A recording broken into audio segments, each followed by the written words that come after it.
My name is Barry Brown. This is High Functioning. I was able to contact Deffer and get him here, and I've finally got someone that I've been looking at and looking up to for a minute now. Deffer, thanks for pulling up to the show. Yeah, thanks for having me, man. And, yeah, getting to know you on the mic is really where I'm at right now.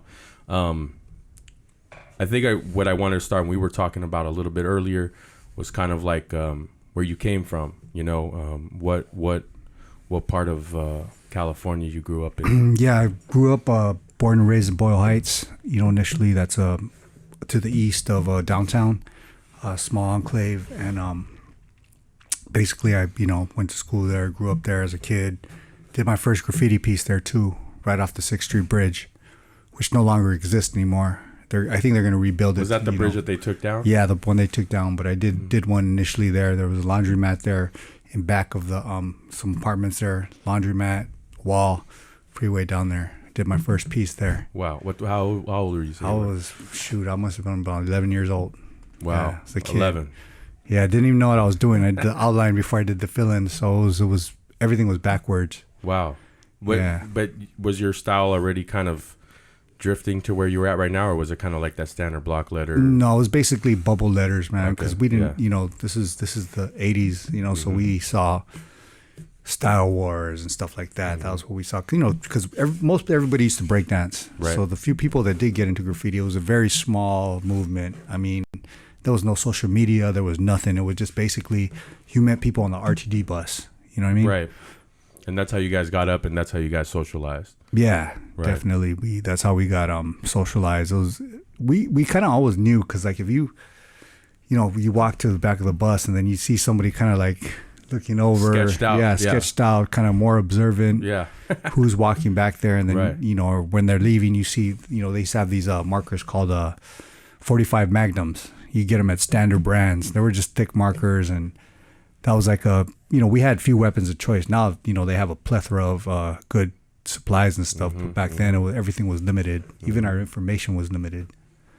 So you were basically just 11 years old, which is crazy. I mean, yeah. I don't know. I know a lot of homies are graffiti artists, but starting at 11 is like a whole another. I think like the average time was like 14, 15. You're 11 years old already hitting, under a bridge in East LA. Yeah, it was just crazy, because it was just like, I didn't know what I was doing. But, some of it was so basic in terms of like tagging, or, we didn't even never called it tagging. We're taggers, we're writers. Right.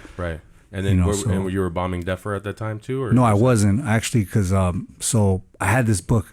It was called Hip Hop. I initially bought it for breakdancing because I had some dude like breakdancing, and, so I got it. And it was one of those old books where I think Method Man was even talking about like a book like that, where they talk about like, I had a glossary that said fresh, deaf, these words, right? Yeah. And then, people don't use that no more. Mm-hmm.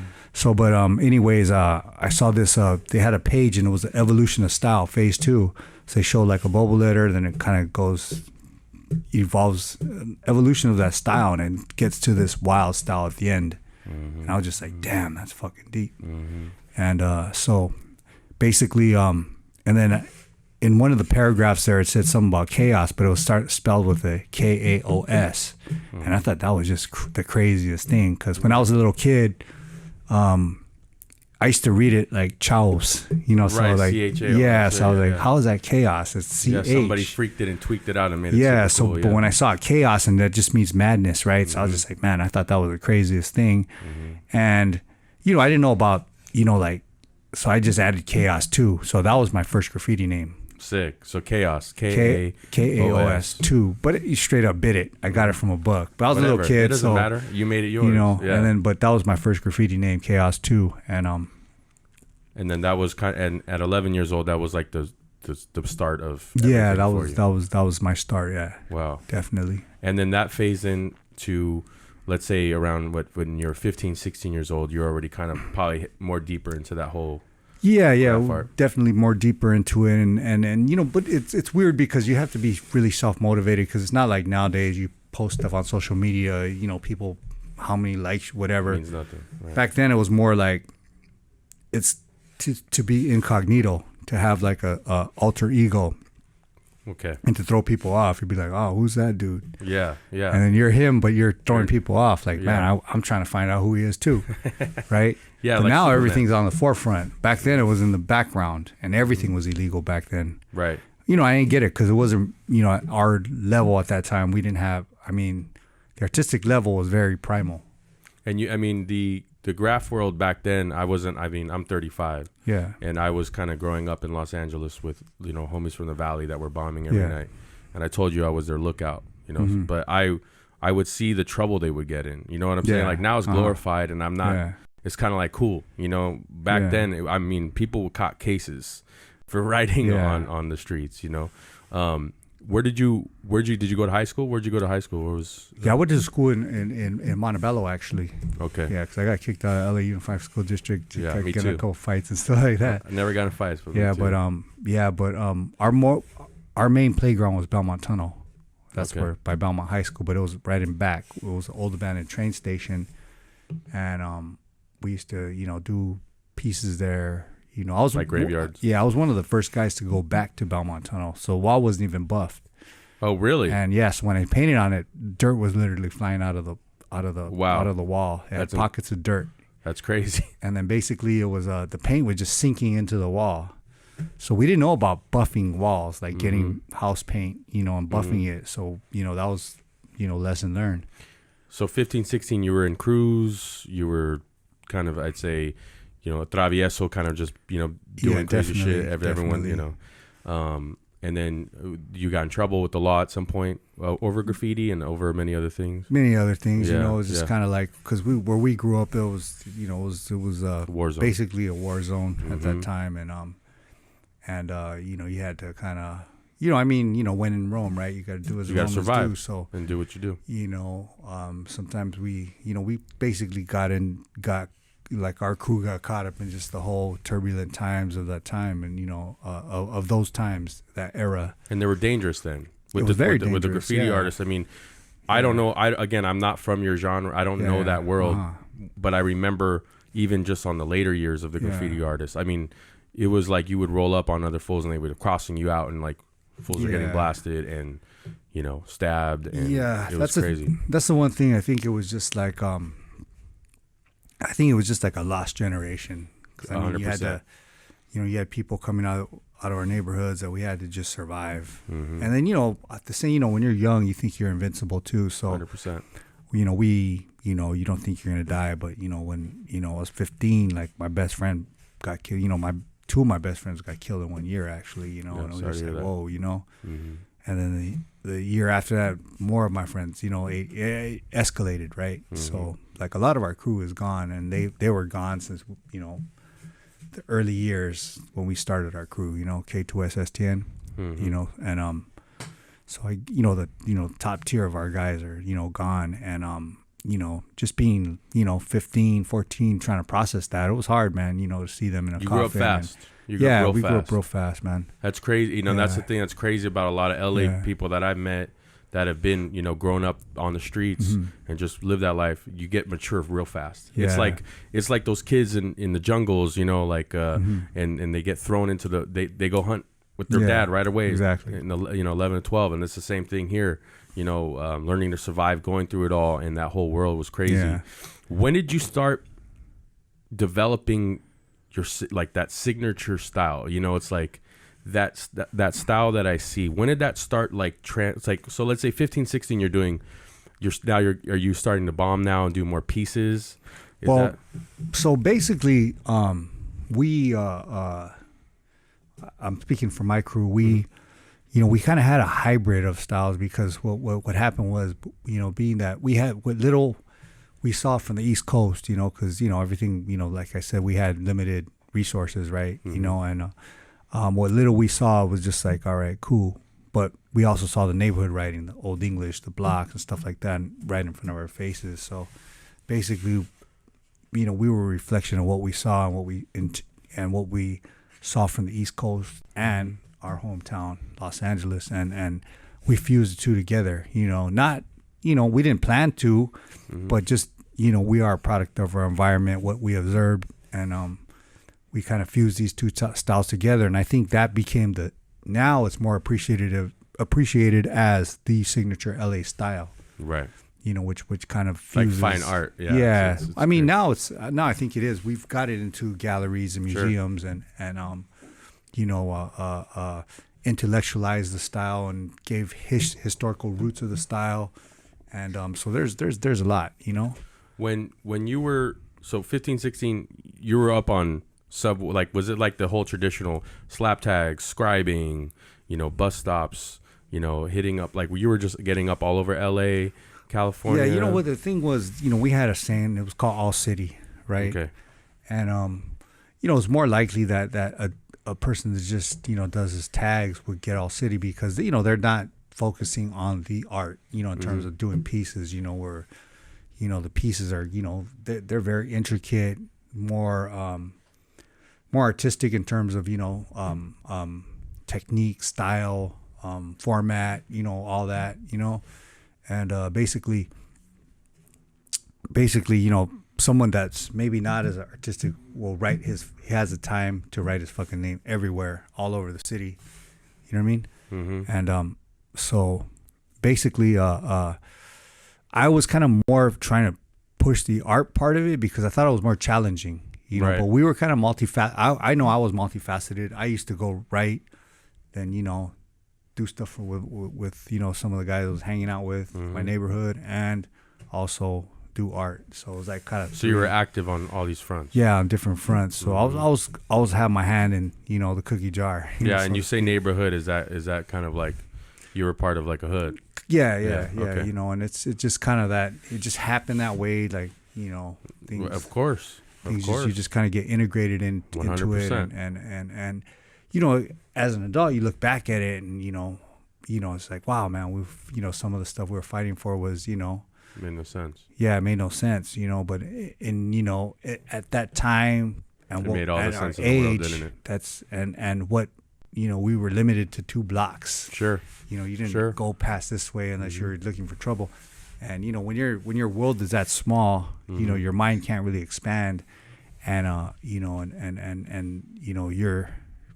crew, your friends, your boys, they're your brothers, 100%. They're family, right? And that's all and many of us are products of broken homes and stuff like 100%. that. I lost my dad when I was very young, and They were your family. Yeah, so initially it becomes a surrogate family. So, yeah, that's basically what you went through, and all the things that you've seen. Yeah, those moments are crazy, and Yeah. it's when you look back at your Rolodex of people that you've lost, and people that were there, and then there's all of a sudden a blink of an eye, just product of the streets. Yeah. Again, I was a late 90s was kind of like my world. And obviously, even growing up in the valley, there was hoods everywhere. Yeah. I would get all the time. They would ask me like, "Yo, bro, we really like you. I see you all the time. You want we want to make you family, bro. Like we're already family. And I always kind of stayed away because I was already in and out of juvenile halls too. Yeah. I was at Silmar, Los Padrinos, Central, all that. Yeah. The camps. Yeah. I was already a bad kid on that side, but I always loved art. My problem was I was never able to draw, but all my homies were.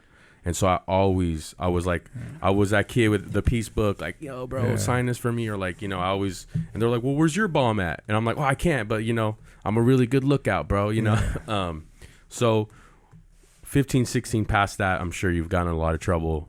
That's when it was all going down, right? Yeah, a lot of stuff. I can see battle scars, definitely battle scars everywhere, for sure. And, I don't want to touch too much on details on that, because basically it's a place in here, right? It's for me to know, and it's over, and that's that. But things went down, but I can see a warrior though. I see a warrior.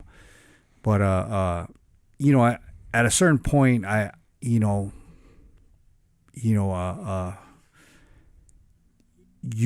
come from this state of hopelessness, right? Mm-hmm. And then and feeling like, man, your time's gonna come up pretty soon. So you're almost anticipating it, especially when you get shot a bunch of times, or you're You were down that path. Yeah, you're just in a state of like, when's it coming? Right. Like when, and Right. who cares? Like Right. it's this Right. is supposed to happen. Like let's happen. Boom, that's it. And I talked to Marines and they say the same thing. They're out there. They're like, I already know what's going to happen out here, and they gave in. They're like, it is what it is. So you kind of give into that, and and it's crazy at that time because there's, regular people plan for the future. They even fucking plan for their fucking retirement, right? We're just trying to make it to the fucking day, right? The next day, fucking day, right? And it's crazy, but now I'm sure now you plan. Yeah. Now you plan. But see, that's the thing where it's like, I through all that turmoil, and I would say it's self-inflicted. 100%. It's self-inflicted. I have to I have to thank myself for that because, but then again too, I can't be too mad at myself because, as a kid, you're so insecure. You care about what people think. Oh, that dude's mad, dog. Oh man, what are you gonna do? It was serious too. Yeah, remember when someone's staring at you? It really turns on the button. It's like it's there. You don't even process it, and there's all these external forces. People outside of like, yeah, man, you gonna let that go? And it's no, I'm not. And of course, But there's no one that's, hey, you know what, don't do this and stay out of trouble. We didn't have that. It was just more like, let's all jump in the fire together. Misery loves company, I guess, Sure. And so let's say now let's blow past a little bit of the craziness. When did you, so like 20, let's say 15 to what, 23, 22 is kind of like that whole, you were still, active in the streets and just like being crazy. When was that pivotal time? When was that time that it shifted for you? Whenever I hear, stories that are just so complicated and emotional from people that have literally been product of war, that's how I look at you, right? When was that pivotal moment? Because in a movie, there's always that pivotal, that change. Either it was God, it was a loss, just super loss. And when was that pivotal point? So it's crazy because from coming from just resolutely accepting death and resolutely accepting prison, resolutely accepting all these, bad, endings, negatives, these negatives, and that's what we signed up for, and we're ready for it, and it's just like and then so there was times where I've been, critically wounded and could barely walk, but I'll still make it back. Like, all right, I'm here too. Let's, if I'm here, you could be, and using it in a negative way, and just like, dang, they didn't finish it this time. Almost like you should have, you should have finished it, but, and, and to survive, it's like, it's just kind of like, wait, what happened here? There's a purpose. And then it's, you always feel that, people will tell you, man, you're alive because you got a purpose, and whether it was an old lady praying for me or whatever, she'll come in and say, please, you got a purpose, man. They're instilling that in your brain now. Now you're hearing it. And it's just a sense of like even you're kind of like dumbfounded and how did I survive this? But but then when you hear people, you have a purpose, and whatever that purpose is now, it's like it leads me to here, right? So the art is a vehicle, you know 100%. What I mean? And that's why I'm here, and we could talk about like, bam, these things where, that's why I could say like, I have to be accountable for them. I'm not like, oh yeah, society made me do it. Yeah, insecurity made me do it. Just being naive made me do a lot of things, and not having a bigger picture, of things, but what kind of paint? So like the history of paint, right? I don't know all the mediums that all the artists use. I remember like just cans and tips was kind of like the thing. What was your like preference in the mediums that you used then and then today? So like then it was just all cans. All cans, cans, because that's and our cans are very crude. They were Krylon stock tips. Mm-hmm. Then we found out about we used to call them I guess stencil tips. Mm-hmm, mm-hmm. But sorry about that. No, they were basically we get them from the model cans. Okay. The ones that you spray the models with. I don't even think kids use models anymore. Yeah, but they were sick. The lowrider models. Yeah, so they had those tips. So we started taking all the tips. They were the accurate ones. They were the accurate ones. Mm-hmm. So it was like So once we got that, it was like that was a better, tool. Mm-hmm. And you were using cans, and then when the pivotal change when I brought that up is like when I look at a body of an artist, and I always say this, I like to look at the timeline of an artist. Yeah. Because it's out there. It's out there now, especially on social media. I can see someone grow and evolve. Yeah. When was that pivotal point where you shifted like all this craziness that you were going through in art and then shifted it all into art and turned it into what it is today? Yeah. So the thing was, like, I remember as a kid, I used to, as soon as I picked up a crayon box, I'd take it and write all over the walls. And, I'd, open a crayon box at the store and write, and my mom was screaming, what are you doing?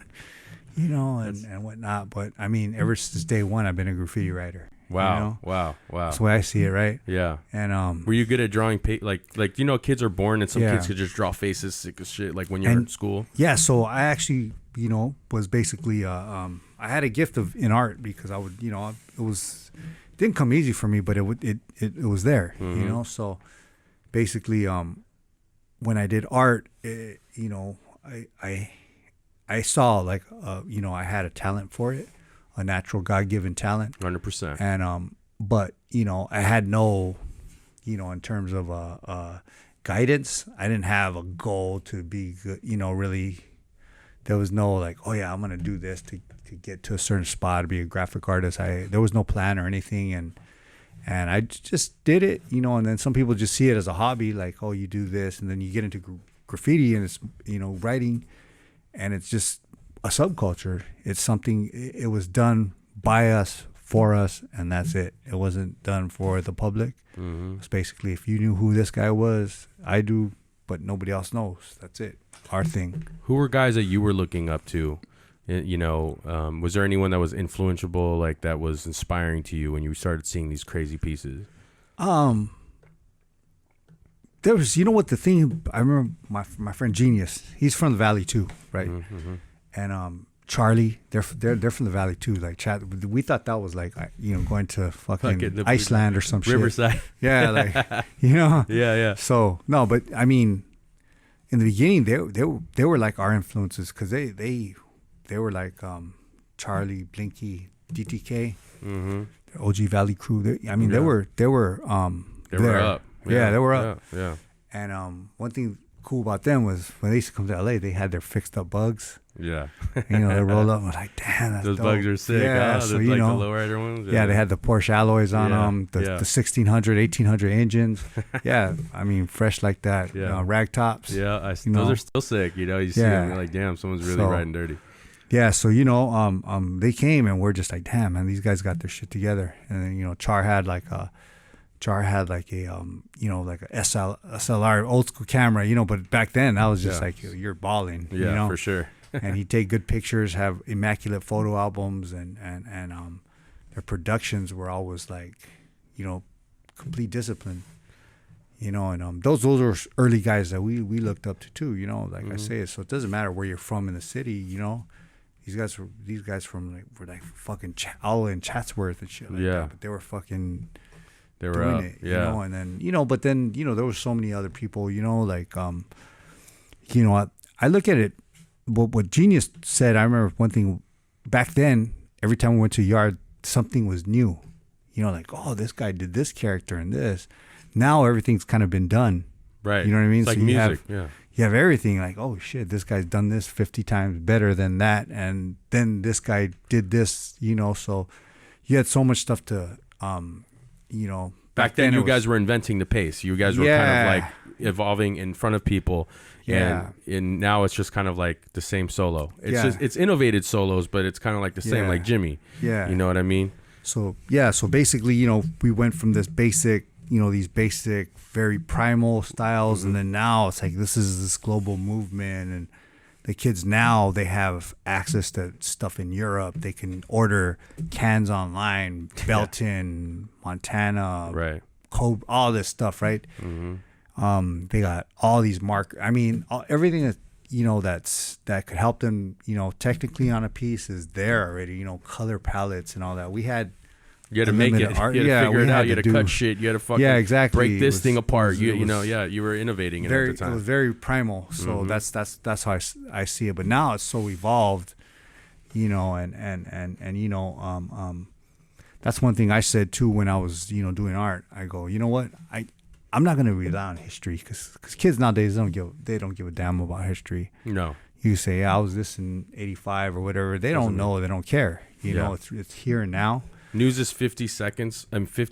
Swipe on your phone. Exactly. Now. So they don't care about the past, and of course, I'd love it if they say, yeah, dude's from '85. Let's just pay him. And just give him money because we owe him. If it weren't for 100%. him, we weren't here. I'll take donations. But thing is, but those kids are getting older, Deffer, and they're going to get older, and then guess what? They're going to start caring about the history. They're going to go back. You know what I mean? When you were young, did you care? When you were 15, 16, 17, 18, 19, there was, you were active in that time. Yeah. And the problem is they're late bloomers now. Yeah, exactly. You know what I'm saying? They didn't grow up fast. They grew up slow. So, but they will, and I promise you, when they look back, and that's what my mission is here, is to get dope, artists, period. Not street artists, artists, period. And I want to talk to them, and I want to tell their story. Yeah. Right now, what's your medium of choice? So, right now, my medium of choice is brush and acrylic. Okay. Because I see you with the brush when I saw you at the art show. Yeah. And that's kind of like your thing now. You just channel. So what happened was I definitely was going down this path of just basically self-destruction, right? Mm-hmm. And I'm not gonna say this path, and but then at a certain point you start getting older, and these younger generations are coming up, and you're not a part of that anymore, because it's like you had a loop. Yeah, it's kind of like, okay, like it's like almost like say you're a ball player, right? I mean, you're varsity, whatever. And then, but you're 25 now. You can't go back to high school. I'm like, oh yeah, well, I was varsity in 10 years before. Nobody gives a shit. Nobody gives a shit. So, as I got older, other ranks started coming up, and you just kind of, and then there's just a whole lot of things going on, but it'd just be endless to talk about. But at a certain point, you survive a lot, and then it's like, what are you gonna do? Are you gonna stay stuck in the past or where you're at, or are you gonna try to move forward? And I made a conscious decision. You know what? I want to go back to school. I started very late. Oh wow. Yeah, I started at Santa Monica College. Oh, you did? Yeah. Oh, that's sick. And then, built it from the ground up. So you went back to college. Yeah, I started there. Started there, and I took art as an elective. Sick. Wow. And what happened was, I just took it just to kind of get by classes because all the academics are hard, and so basically, this guy Ron Davis, said, hey, he's a chair at SMC, and he said, you want to be in an art show? And I was like, yeah, cool. That was like the first class I took of his. You want to be in an art show? And and they wanted a show, and it was on La Cienega called LA Contemporary Gallery, and I did some pieces, and and to tell the truth, like when I first started, I didn't know how to tackle what I was doing on canvas. So what I would do is we had a little apartment, and I would spray, but it'd smell everywhere, and even when I take it in, so I couldn't spray paint there, so I had to find other ways of doing it. So I started using deco markers, but it just didn't feel natural. Right, you just felt like you were forcing it. Yeah, that's when I picked up the brush, and that was like kind of like at that moment. I think everything's destiny. Because I really couldn't use those other things just because it was affecting the environment. Living in a small apartment, people next door are smelling of spray paint, it's flying everywhere, and you bring it in the house, and that thing doesn't dry, and it just it ruins everything. Yeah, everything, right? You know how it is, right? Yeah, it's like resin. So I think out of necessity, I had to pick another.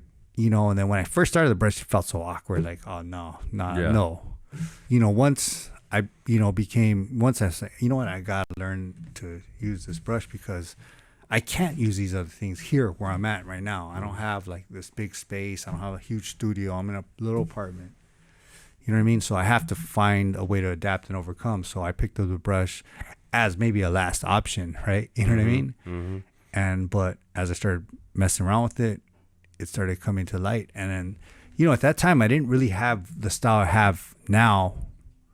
So like the spiritual language letters, Yeah. and all the like, just that crazy pattern that like I'm telling you, it's hypnotizing. Yeah. That when I walk by it, I get hypnotized. Period. That wasn't developed at that point. So at You're this point, still doing more like at this point, I was just basically trying to recreate graffiti I did, and also illustrative characters, and trying to develop in that. And the whole time, it always felt unnatural. You know what I mean? Still, like I always felt like it just doesn't feel natural. Even like you would do fill-ins, like the fills, and then it with just the smaller brushes. And I feel like, man, this isn't a wall. Yeah, Yeah, and it's small too. Were you doing? You were doing smaller canvases. Yeah, I was doing smaller canvases, so I was kind of like very conscious of it doesn't feel natural. And even when I was doing illustrated, there were good people around like, that's good, but I knew it wasn't quite there, and so basically, fast forward, I did some, pieces that were all writing, and I had a couple collectors buying them up, so I was like, man, this is my path. So that was your first like transaction right then and there. Someone started buying art, was like right at SMC, would you say, or right after that contemporary show, people were like kind of got into it? I sold a couple there, but then I was watching something, an interview with Jay-Z. He was talking about he used to go, when he was living in the Marcy projects, and he basically slang, and then late at night he'd come and just write lines for his songs or whatever he was doing just for fun.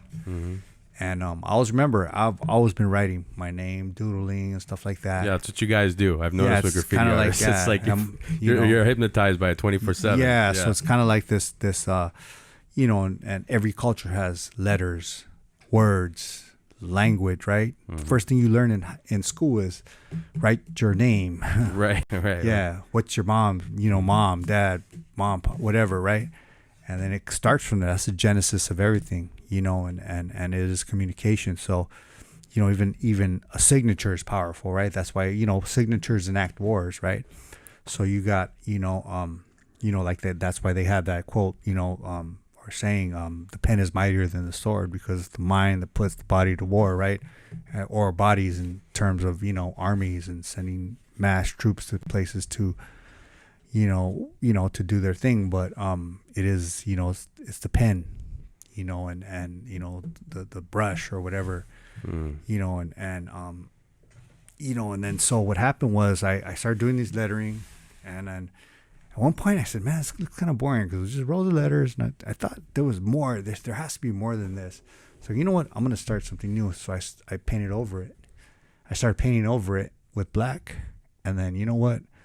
I took a phone call or something, came back, but I saw the letters coming out, and then I saw this black space. Wow. And with that black space, I was like, you know what? I'm going to, I had nothing to lose, because it's totally experimental. So I just got the brushes, just start automatic painting. Didn't think about anything, and I didn't even know what I was painting. And then, and sure enough, that became what I call spiritual language. That there's levels of writing. You got the regular font, then it goes into stylized writing, then wild style is kind of like the highest level, because you got letters that are contorted, arrows, but it still keeps the structure intact, right? An A is still an A, but it's hidden in there with all these loops and whatever the artist chooses to kind of camouflage and to I guess create this crazy hybrid of a letter, or morph it into something else, right? So basically, what I was doing, I had nothing to lose, so I just let my hands fly, and it felt so natural. Wow. It was like almost an enlightenment, because I was just I let them go, and it created this dance, this spiritual dance, which I coined spiritual language. And that so when we look at the pieces, let's I want to bring up something here. So the big mural piece that I saw, that blue and white one at the LA Louvre, Louvre, that was I mean, again, it's so shocking. I didn't get to see it in person, but even when you see it on film, right? It's like super emotional. Yeah.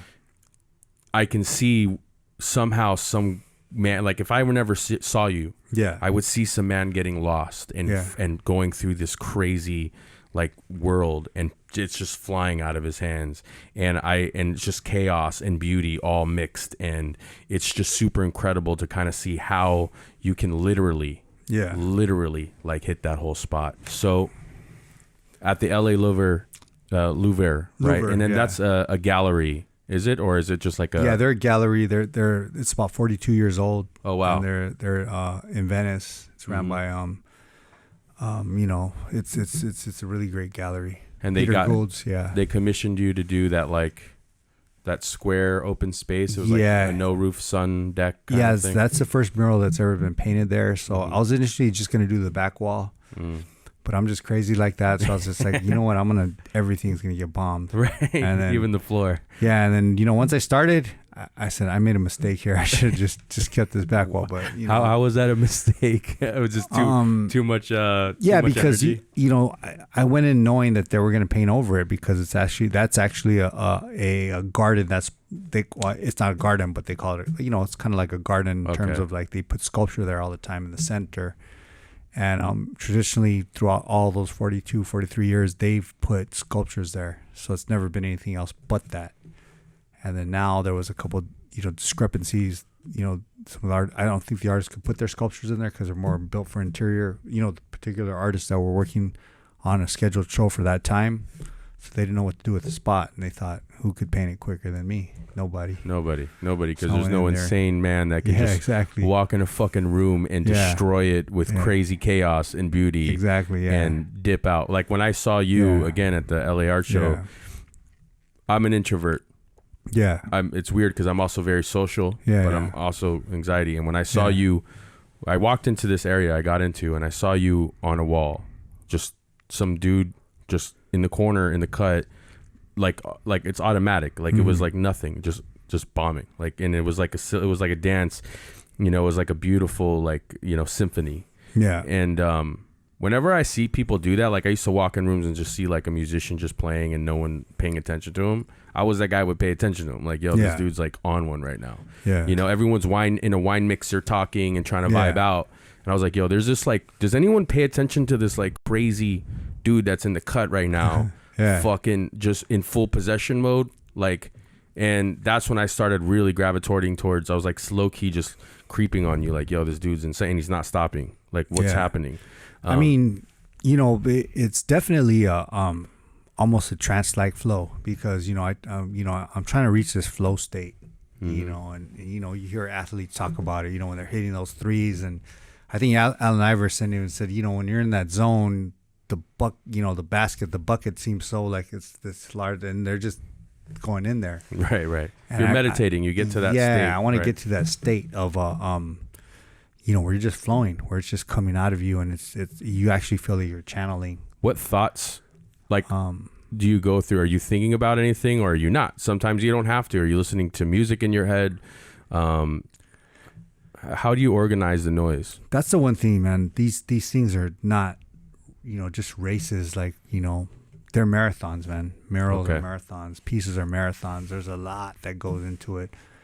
And, you know, like being that it's a marathon, you listen to music for a while. Then I do a lot of podcasts. Then there's no music. And then, you know, so it kind of goes through stages, you know, where I you know, and you just channel whatever's in there. And then sometimes it's just, you have to be quiet there. Nothing.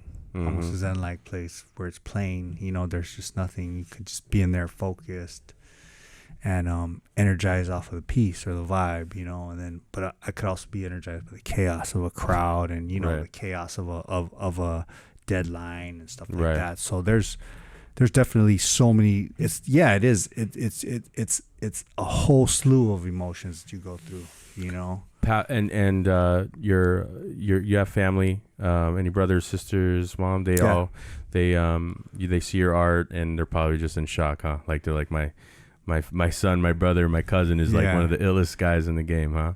Yeah, they trip out because, you know, just because the way I was, you know, and I believe it's like, you know, like Tupac said, sometimes the rose has to grow out of the concrete, 100%. You know, and you know, and that's the beauty of adversity sometimes, when you can look back and, you know, these things, and you could take responsibility of the stupid stuff I did, you know, and also, you know, It's built you. It's built the character that you have now. Yeah.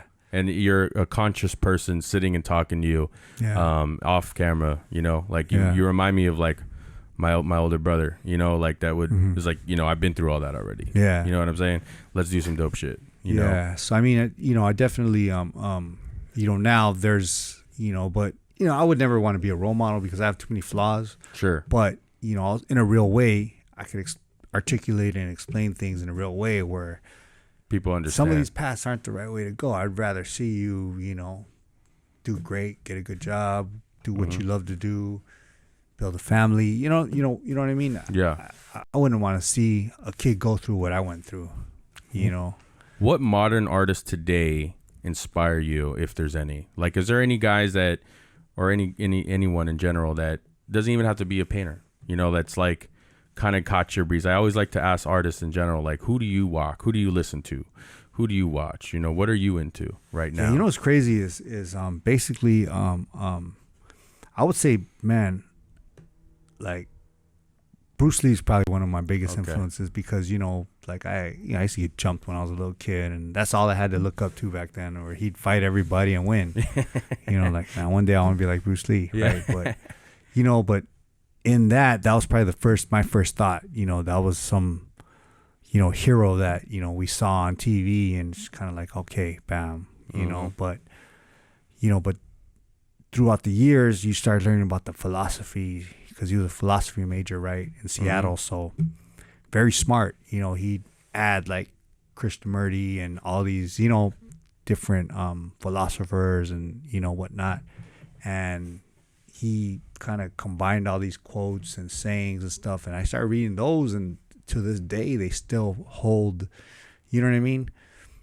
They still go back to my style. When things felt like they weren't, you know, feeling right, you know, that's when I remember he said, doing art is honestly expressing yourself. You know, and there's times where I was thinking, man, I should do some characters because characters are selling, and just start drawing you know, illustrative stuff. But then it didn't feel natural. So I remember Bruce would say, honestly, just be yourself. And then, you know, when you're worried about things, you know, it's like, you know, ease the burden of the mind. That's when you get that flow state. And basically, I hit that flow state, and I was like, man, that's easing the burden of the mind.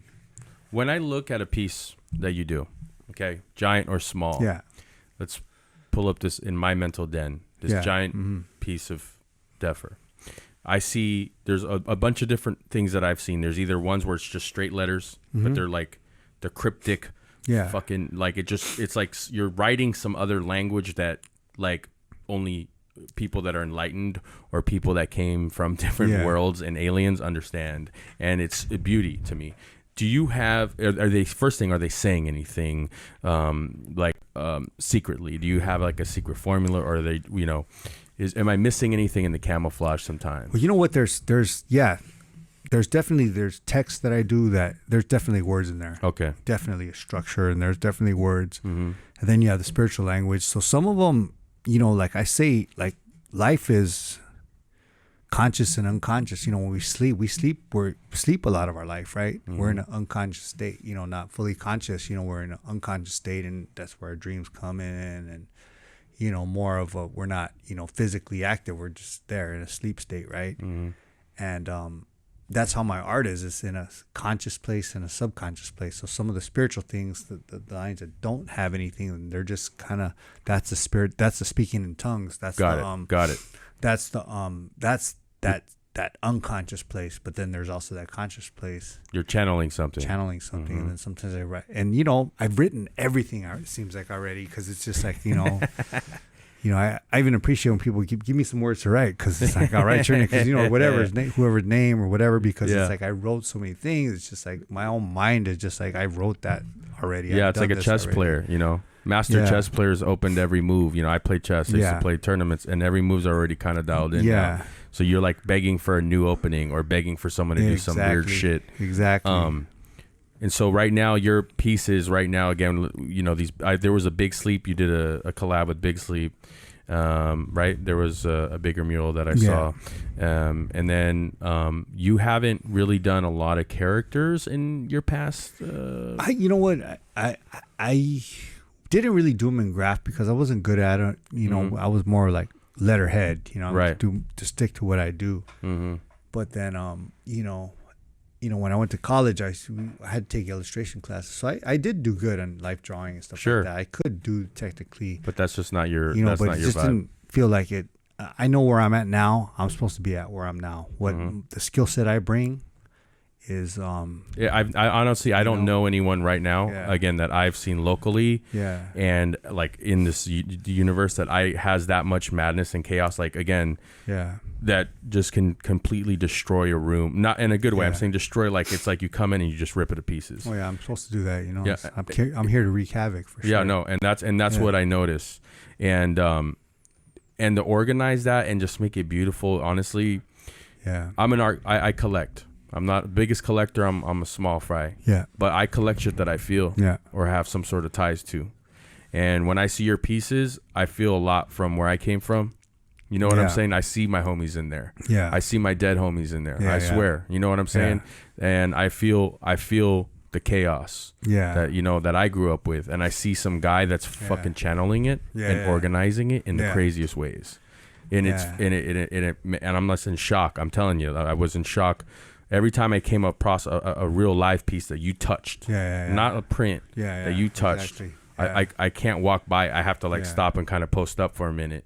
You know what I mean? And that's the beauty that I found in Deffer's art. Yeah. You know, you do you paint every day? Is that pretty much it's every day? Everyday ritual, man. I'm up early in the morning. I don't care if I get home at 4 a.m. I'm up at 6 painting, man. Really? Wow. Yeah, I got to do it. You know, it comes out of me, man. And it could be the old graffiti habits, you know, where you had two ideologies, like on Star Wars, you had Cap. You know, he was like the villain. Mm-hmm. You know, it's about more. You know, then you had Scene, and these guys are doing beautiful pieces. Yeah, I kind of combine both. You know, like yeah. I want more, but also bring that beauty with the more. Right? Do you still get up in the streets, Deffer? I have. Yeah. You still slap tagging? I'm sure you. No, not that. Just, I like writing here and there. You know? Really? But I gotta stop. I will. Last year you did a lot of work. We were talking. You were just super busy. Yeah. And I could only imagine. Honestly, like I'm literally I'm gonna low key start copying. You're gonna tell me where you're popping up at. And I'm just gonna start copying stuff and storing them at my crib. Yeah. Stuff that I hold personal ain't here. Yeah. It's like in a room that I sit in Okay. and play some Jimi Hendrix too and smoke pop.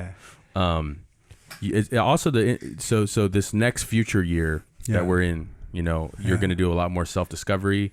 Is that kind of where it is? Yeah, because I my work is very spiritual. Sure. I'm guided from this internal spiritual navigation, manifestation type stuff, where I know that I don't have control of where my art's going to go. I kind of just let it flow. And when I let it flow, and last year took everything. I mean, I did so many jobs, so many commissions, so many shows. Literally 24/7. But I became more like a machine, where I was even like a cyborg. I was just going, and But that's a good thing too. It's good to honestly, it's good to get lost in that. Yeah. You know what I mean? It's good to be in that zone sometimes. Yeah. But then it's also good to reflect and kind of say, you know what, I'm gonna do me now for a little bit. So I've been dodging those jobs because it's just like because I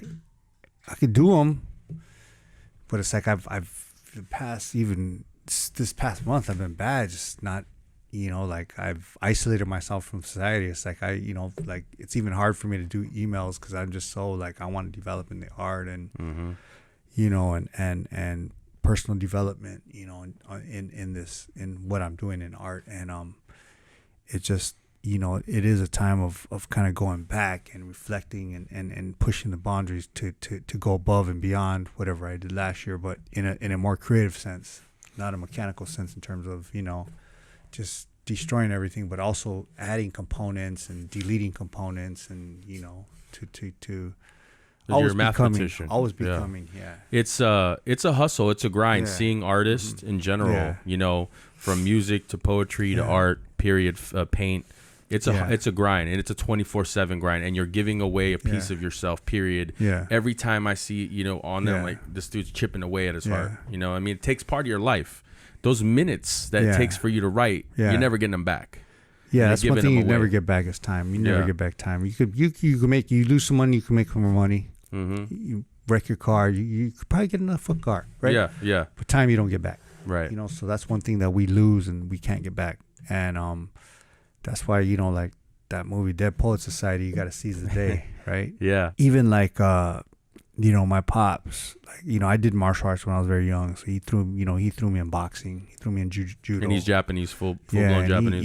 He grew up in the hood though, Boyle Heights, okay. And he's like, you need to learn how to fight because you're going to get a lot of fights and this and that. And so he threw me in judo, but I was like, I want to learn Kung Fu. I want to learn Tiger Style and all that, because I used to watch Kung Fu Theater. Yeah. I want to kick. He's like, nah, you judo. Like, judo? Oh, nah. He wanted you to do judo. Yeah. That's sick. But, he was prophetic in terms of, yeah. He knew that's what you needed to fucking learn. Take it to the floor. Yeah, 100%. Most fights end up he used to tell me most fights end up on the ground. Yeah. That's crazy. Pops so he shit. Yeah, but I was resistant to all that. And he gave me the Book of Five Rings to read, Miyamoto Musashi. The samurai. Yeah. And then and to this day I study that stuff, man. Really? The strategies, the quotes, man. Where he's saying, seek nothing outside of yourself. You go to Japan? I have, yeah. Yeah. You went and touched down over there and kind of soul searched a little bit over there in your past, or has that always kind of just been a quick jump in and out? Yeah, I mean it's basically whenever you go back to where your lineage is from, it's basically spiritual thing. It's always spiritual, And then in Hawaii, you have? Yeah, I got people in Hawaii because my mom's family, from Hawaii, so she's mixed with a whole bunch. That's how Hawaii is. Yeah, everyone's mixed. It's Korean, it's Portuguese, it's this, that, everything. And it's kind of like this diverse, called plantation people. Because everybody kind of got together and worked the fields back then. So yeah, I have a diverse culture, within me. But do you have so your audience? Where have you noticed, like, where California, obviously I know for sure you have a huge background here. New York, I've had different people hit me up from all over the world, different places, Saudi Arabia and stuff, and for commissions, or like just all over. Really? I mean, commissions, also just saying study your style for years. So do you put out collections? So I always felt like, right now I felt like that dude that went like Pretty Woman, when she was like this hooker from the street, and then finally went on a rodeo and went into a shop, and they're like, oh, you're not one of us, get out of here. So I don't know the art world like that, and then, like the hype beast shit, like I'm not really like that. I cop stuff as a collector, but I'm not in that scene. So I don't really know like the proper terminology when I come to these galleries. I don't know who's who. I just say, like, I like that piece, I feel that shit, who is that? But on your side, I see artists, they put out like these editions, like the 100 lithograph, or the hand embellished. So is that kind of like, do you put those out throughout the years? Once in a while, very rarely though. Okay. Because I'm mostly about the original work, but okay, so originals, but then people that can't afford it, like me. But we got some coming out with 13 Press. Yeah, and basically, we're gonna start putting out lithograph. We're gonna put out some prints. Yeah, because I've noticed that I don't have the money. Like, again, I've seen your pieces, and they're already on that level of like, you have to have somewhat of a bankroll to get a piece of you, and I get that. You deserve that, because you're giving away some crazy art, and then your feelings trapped in this like crazy canvas. But I'm obviously, I buy lithographs, $1,000, $800, $500, $250. That's kind of like my range. And so I started looking like Artsy and like eBay, and like I'm trying to find like these collections, and I was like, Deffer it's kind of weird. Like, if I find something sold, if not, it's like a crazy pretty big piece. So I think that we want a piece. I want these prints of you, that you can put out, that would be pretty dope.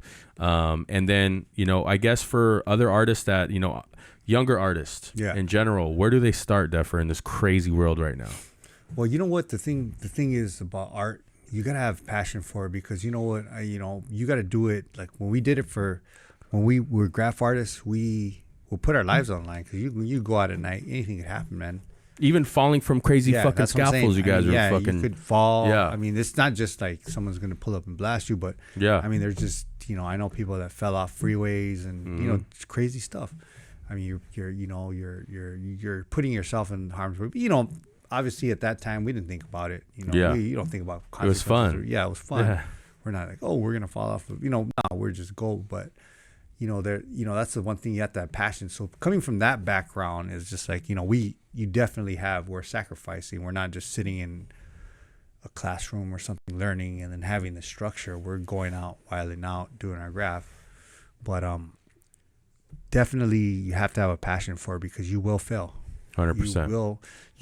One thing, I go do lectures at colleges, and one of my things is like, you want to succeed in this, you got to be able to do 1, 2, 3 shows, and not sell nothing, and get right back on the horse and keep creating. And that's hard. That's hard, man, because it's like it messes with your brain and your body. You did this whole body of work, nothing sells. That doesn't mean shit. Like, okay, I get it why people quit. It's almost logical to quit.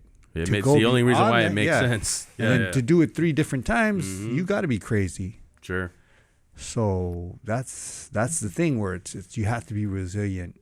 You have to be able to be that starving artist where you don't got no money, but you're doing what you love, and and people around you put you down and like, you should backup plan, do this and that, but So right now, an artist, in layman terms, has to have furious passion, period, end of story. And then they start just posting it and trying to get in galleries and trying to do their own little shows and kind of hustle that. I get so lost when I think how, where does the next Jimi Hendrix come from? And then one of the questions I do want to ask you, because you're our local, and again, it's hard to find a lot of natives anymore. I feel like when you find them, you can tell we have a lot of, some of us have scars. Where's your favorite taco place in LA? My favorite taco place. If you have a favorite taco place, where's your go-to Latino Mexican restaurant? Man, to tell the truth, since I was a little kid, man, L&B's. L&B's. That the homie just said L&B's the other day. You know what? It's not like because now, I mean, it's crazy, because you got like chic tacos now. You got the fucking fancy shit. You know what I mean? Like my people at Gorilla Tacos, I love them. I painted a mural there. Shout out to Gorilla Tacos. Gorilla Tacos. West, Britain. You guys put it down. That's the new place I love going. That's your spot, yeah. But you know what? L&B's has this distinct taste that you will not taste anywhere. It doesn't change, and it's distinct, and it's not so much authentic or anything. You know what I mean? It's not like like, oh yeah, this is from the Pueblo or something like that. It has a distinct taste that's been there since I was a little kid. So it's been there for a long time. My grandma and grandpa used to live back in the apartments right there. Oh wow, wow! So I used to eat there every day. And you still go there once in a while. I still go there. Wow. And it's still it's distinct. I crave that distinct taste. Yeah. And it's weird. It's just I have a taco place in the valley that there's something in the salsa. It's like a flavor you can't get anywhere else. Yeah. So I get it. Yeah. So that's all I'm saying. That is my go-to spot, because it has that one distinct thing, and maybe for me it's reminiscent of my childhood, but that's my spot. Well, Def, again, I appreciate, I came and I hit you up online direct, you know what I'm saying? And, I always feel like artists that are like on the grind and still like in the street just meaning like putting out art every day, are the ones that are responsive to me. And, I'm a local and I care about my city. It's weird. Everyone's like, I care about my city. I care about people here that have been through experiences. 'Cause once we're gone, who's going to tell the stories? And so this place is for me to get people like you and tell me a little bit about LA and how you saw it. Where can I find you also? Deffer, is it Deffer K2S Instagram? Easy, okay. Quick and easy. And then your website is I'm working on it. Still building it up. I'm so just all over the place right now. Well, Def, I really appreciate you pulling thank up. All right. Okay. Thanks so much. Appreciate it.